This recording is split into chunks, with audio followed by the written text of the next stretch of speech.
Good morning friends. तर आज होता सॅटरडे. आज काय शिवराजचा टिफिन वगैरे नव्हता, त्यामुळं मग मी उठले, आवरले आणि आधी देवपूजा वगैरे करून घेतली आणि मग तिथून गेले गॅलरीमध्ये आणि मग झाडांना पाणी वगैरे पण घालायचं होतं आणि मग झाडांना पाणी वगैरे घातलं. पहिलं तुळशीला वगैरे पाणी घालून घेतलं आणि त्यानंतर मग बाकीच्या झाडांना वगैरे पण पाणी घालायला घेतलं.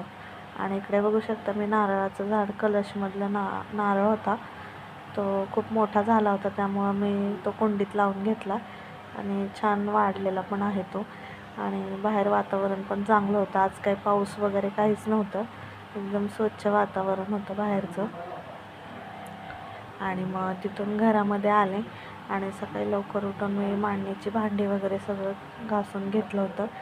मग आणि थोडीशी राहिली होती बाकीची, ती आवरावरी चालली होती गौरी गणपतीची. मग त्यानंतर सगळे कपडे वगैरे सगळं धुवून घेतलं पटापट.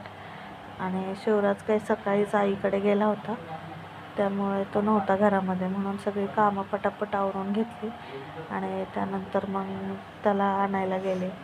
आणि तिकडून आल्यानंतर मग सगळी भांडी वगैरे मांडणीला व्यवस्थित लावून घेतली आणि दूध वगैरे सगळं गरम करायला ठेवलं.